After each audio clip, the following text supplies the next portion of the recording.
Hello everybody, this is Age of StarCraft once again bringing you another video commentary for my YouTube channel, and today, as you can see from the description on this video, I am bringing you the second in my three-part of the Introduction to the Basics series of each race, specifically the Zerg race today. So we will be examining only the Zerg race. I will be showing you what a safe build is in general that would generally work for those newer players who are trying to either get to try out the Zerg race, or are new, or they don't really remember how to play StarCraft 1 or anything like that.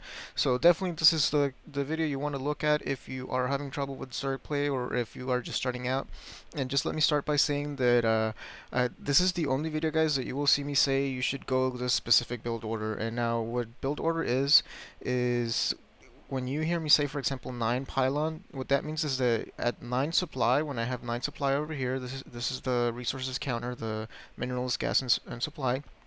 I will put down a pylon. So 9 pylon means that 9 supply, put down a pylon, and so on and so forth. Make a drones, units, or anything like that. So like I said, if you look at my videos in my channel, you will never see me say you should go this build to counter that build, or you should go this build will defeat this race, or anything like that, because that is not true. StarCraft is a game that is constantly evolving, and the metagame's always changing, and what metagames is basically what people are doing generically in the game at any given point of time. So what people are doing right now might not be what they're doing 3 months from now, or 4 months from now, or 6 months from now, even a year from now, in the StarCraft multiplayer game world.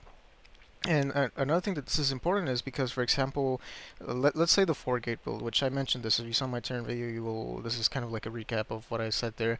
There are a lot of iterations of what the 4-gate build is. A 4-gate could be a gateway while pumping units, then a cybernetics core, and then three more gateways. Or a 4-gate could be 2 gateways, cybernetics core, then 2 more gateways while not pumping units. Or a 4-gate could be 4 gateways while pumping units, or not pumping units throughout, and then a cybernetics core. So there are a lot of different iterations, and even more than what I'm mentioning right now, just for the 4-gate specifically. And they're usually custom tailored to what each player likes and wants. So when you start getting a better feel of how you play, what you like to do, what you don't like to do, you start messing around with builds a little bit, and that's more kind of like an advanced thing that I really don't recommend. That if you're starting out, you don't try. And even if you are like more advanced, you definitely don't want to just follow other people's build orders, because they're usually achieved by testing out new things that they feel comfortable with. So you definitely should try them out and experiment with everything, but you should never just focus your mind on build orders and things like that, specifically methodically, because StarCraft does not work like that, guys. And even, I mean, it's just, even if there was a build that countered another build specifically, you can't just always assure win that way. So enough of the banter. I just wanted to give you guys that little warning about build orders and these videos specifically. But what I'm gonna go ahead and here, and we're gonna get started. I want to talk a little bit before we actually get the game going about workers, placement, rally points, and just mineral patches in general. So the first thing you want to do as a Zerg player, well, you have a decision. You can either you can put your workers to mine first, or you can create your drone first. So generally, you want to get this drone coming out as soon as possible. But my friend sorry, Sectgen, yeah. My friend Sectgen here, he actually has gone ahead and put his workers to mine first. Now, one thing you can do, which was a big thing in StarCraft 1, which is not as big a deal in StarCraft 2, is split your workers, and I'm actually unsure if my friend will do it here, right, or not. Which, what that means is basically you will grab 2 or 3 of your initial drones, and you'll put them on one specific mineral patch, and you'll grab another 2 or 3 and put them in a separate mineral patch. What this will do is it'll split the drone so that there's one on each, because this is the one worker on each mineral patch, because this would be the most efficient way to mine. Now in StarCraft 1, that was a pretty big deal, because for people that did do it and people that don't do it, there was a huge difference. Like, there was a pretty big gap on how fast you could get your units, your buildings, etc. Not so in StarCraft 2. So if you are beginning, this actually requires quite a bit of micro, and I think it's actually more important to start making your first working as soon as possible than try to rush for a build. You'll eventually get to a level where you can do a split, but if you don't do it, it's not the end of the world. It's definitely not going to put you too way behind it. There's only like a maybe 5 to 10 mineral difference, 15 if you're really good at it. So it's really not going to leave you behind. So I'm going to put the speed on normal because I want to be able to talk about what's going on, and also I will be pausing the video often. So let's take a look here and just keep on going. As you can see, he did not split. He just went on and rallied and then made his first drone. And really, that's what you want to keep up on as a Zerg player. You really want to keep up on the drone production. Now look at this Overlord. The first thing you do as with this Overlord is you don't leave him hanging here at the base and just ignore what I'm talking about, or you'll probably read a bit. It doesn't matter. I'm just trying to tell him because I was trying to give him pointers as to exactly what I was looking for in this replay. But enough of that ranting. Let's look at here at this Overlord.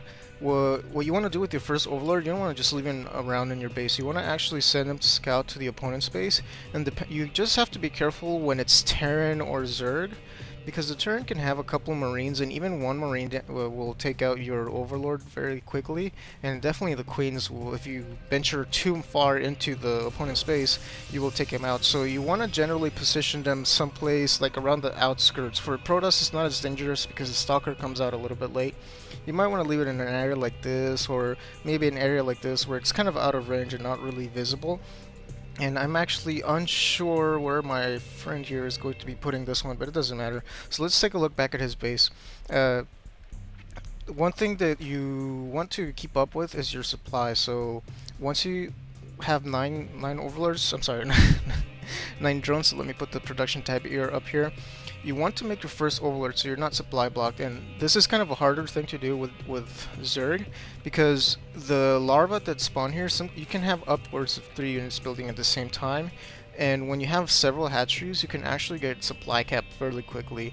So you want to make sure you got a little bit of a breathing room with your supply, and this is a good thing to do, is send a scout to make sure that you're not getting cheese. Like, say for example, in this area for Protoss, or even, well, Terran actually choose a different area, but for Protoss it's very easy to put a couple of pylons and gateways or cannons or whatever. Terran could probably put some stuff down here, so you want to make sure you take a look around, and also more importantly, you really want to make sure to know what the opponent is doing. So if I'm doing some kind of crazy cheesy build, you'll definitely see it. So the first key thing you want to get down, guys, is your spawning pool. This is going to be the basic building for any kind of Zerg related activity you're going to do. You want to put this down. I would have to call a little bit into question this positioning here. Sometimes it's preferred to do it back here, but because it will block, for example, if there are Hellions trying to pass in through here, it will kind of block them a little bit. But in Blistering Sands, it's not too big of a deal, so this might actually be a better positioning because it allows, for example, if the Hellions or Reapers try to come in through here or through here, this is kind of like a narrower choke, and you can just block it off with a Queen.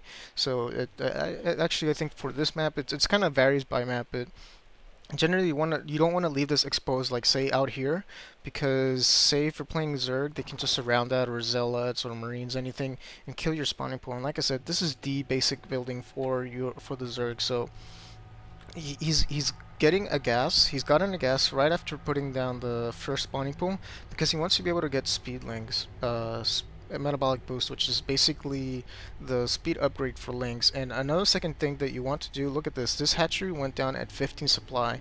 So the first pull went down at 12, well, the only pull that's going to be in this game, hopefully, went down at 12, and then the hatchery went down at 15 supply. This is very, very, very key, guys, for a Zerg player. This is the second crux of your economy. The first crux is the drones, but really what's going to keep you together is going to be this hatchery. Excuse me one second. Sorry about that. Yeah, this hatchery, because you need the larvae, guys. It used to be that in Brood War, you would actually make several hatcheries in your main, and you would spawn larvae from those hatcheries individually. But this is you don't need to do that as much anymore, because this is what is the third component of the Zerg economy, and basically just their what do you call it, our backbone infrastructure of being able to produce units is the Queen. The Queen has the spawn larva ability, which allows you to make a hatchery take, I think it's 20 seconds to produce 4 extra larvae. So that's going to give you any hatchery can only make, let's pause this here real quick. Any hatchery can only make 3 larvae at any given time. They're kind of hidden right here, especially because some just hatched. But any hatchery can only make 3 larvae at any given time. But this the Queen allows you to boost the production over twice fold, so you're getting 4 extra larvae in a 20-second period of time. And you definitely want to be getting queens for every single hatchery that you make. And this hatchery is very important and it goes down. It is not recommended that you do it in your main because really that's 300 minerals that you're wasting, and with the queen you're not really going to need more than 2 hatcheries at very early stages of the game. So you want to put this somewhere where it's going to be useful when you can start actually mining from it, and where it's going to be in an actually more offensive position to actually defend your base, to hold this choke, which is more important than just a small narrow choke. You don't want to be caught in here because it's harder to move in. Yeah, it's harder for the enemy to move in, but it's harder for yourself to move out as well. So just making a couple of Zerglings too. You always want to make just a couple. At the beginning, it really varies by players. Some players prefer 2, some players prefer 4, some 6. I would say try to skim on the Zerglings as much as possible because you really want to work on your drone production. Drones is really what you want to be pumping for the first 5 minutes of the game, almost non-stop. And as you can see, my friend here has actually gone ahead and gotten the metabolic boost that I told you. This is very essential for most of the Zerg play that you will see.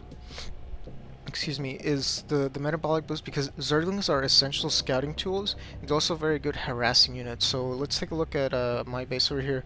Say if I left this open and my units were somewhere on the map, those speedlings could run in here so fast, ignore everything that is here, run into my mineral line, and make a complete disaster of my economy.